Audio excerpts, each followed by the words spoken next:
أعوذ بالله من الشيطان الرجيم بسم الله الرحمن الرحيم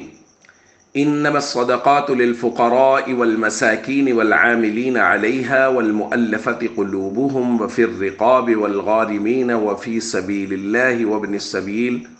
فريضة من الله والله عليم حكيم صدق اللہ العظیم۔ اللہ تعالیٰ اس آیت میں مصارف زکوٰۃ کو بیان فرما رہے ہیں کہ کن کن کو زکوٰۃ دی جا سکتی ہے۔ تو فرمایا صدقات فقراء کو دیے جا سکتے ہیں، مساکین کو یعنی محتاج لوگوں کو، مفلسوں کو دیے جا سکتے ہیں،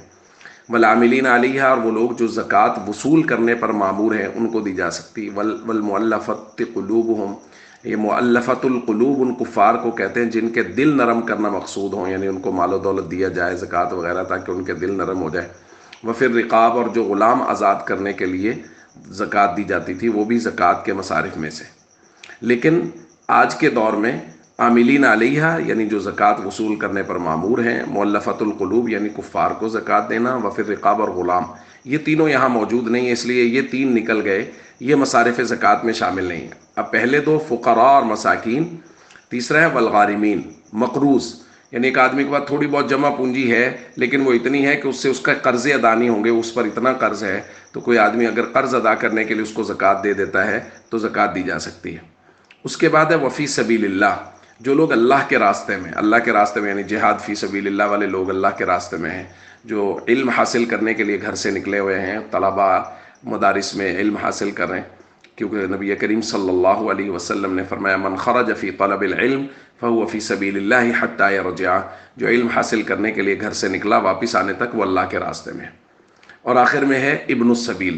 مسافر کو کہتے ہیں۔ مسافر اگر کسی جگہ سفر میں ہے، گو کہ وہ اپنے مقام پر جہاں وہ رہتا ہے وہاں وہ بھلے ہی مالدار ہو، لیکن وہ نکلا سفر پہ، شرعی سفر پہ، راستے میں اس کی جیب کٹ گئی، راستے میں اس کے ساتھ کوئی حادثہ پیش آ گیا، مال اس کے پاس ختم ہو گیا، تو اس کو بھی زکوٰۃ دی جا سکتی ہے۔ تو فقراء اور مساکین میں یہ ضابطہ سمجھ لیجئے کہ ہر وہ شخص جو نصاب کے بقدر پیسوں کا مال کا مالک ہے اس کو زکوٰۃ نہیں دی جا سکتی، جس کے پاس نصاب موجود ہے، یعنی جس کے پاس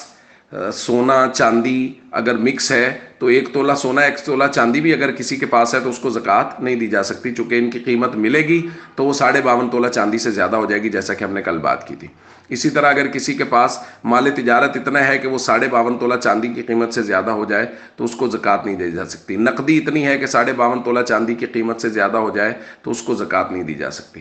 ہمارے یہاں یہ بات بہت معروف ہے کہ ہر بیوہ کو زکوٰۃ دی جا سکتی ہے۔ یاد رکھیے ہر بیوہ عورت کو زکوٰۃ نہیں دی جا سکتی، صرف وہ بیوہ عورت جو نصاب کی مالک نہ ہو، یعنی جس کے پاس تھوڑے بہت پیسے ہوں، 10-20 ہزار 50 ہزار، آج کی تاریخ میں 50-60 ہزار 70 ہزار تک، تاکہ وہ اپنی ضرورت پوری کر سکے، وہ نصاب کی مالک نہ ہو تو اس کو زکوٰۃ دی جا سکتی ہے۔ اگر کوئی بیوہ نصاب کی مالک ہے، اس کے پاس سونا ہے، چاندی ہے، مال تجارت ہے، کچھ نقدی ہے، وہ سب کو ملائیں گے تو 52.5 تولہ چاندی کی قیمت کو پہنچ جائے گا، تو اس بیوہ کو زکوٰۃ نہیں دی جا سکتی۔ ایک اور مسئلہ یہاں ہمیں سمجھ لینا چاہیے کہ رشتہ داروں کو زکوٰۃ نہ صرف دی جا سکتی ہے بلکہ رشتہ داروں کو زکوٰۃ دینے کا ثواب زیادہ ہے۔ نبی کریم صلی اللہ علیہ وسلم سے ایک صحابیہ پوچھنے کے لیے آئی تھی کہ کیا رشتہ داروں کو زکوٰۃ دی جا سکتی ہے، تو نبی کریم صلی اللہ علیہ وسلم نے فرمایا تھا لہا اجران، وہ عورت جو رشتہ داروں کو زکوٰۃ دے گی اسے 2 اجر ملیں گے، اجر القرابہ رشتہ داری کے ساتھ، رشتہ داروں کے ساتھ حسن سلوک کا اجر، وہ اجر الصدقہ اور اللہ کے راستے میں خیرات کرنے کا، صدقہ دینے کا اجر۔ تو رشتہ داروں کو زکوٰۃ دینا ڈبل ثواب رکھتا ہے۔ تو اس لیے ہم سب کو چاہیے ہم مصارف زکوٰۃ کی چھان بین کر کے، تحقیق کر کے وہاں زکوٰۃ کو دیں، اور خاص طور پہ رشتہ داروں میں اہمیت کے ساتھ دیکھیں کہ جو مستحق ہیں ان کو زکوٰۃ دی جائے۔ السلام علیکم ورحمۃ اللہ وبرکاتہ۔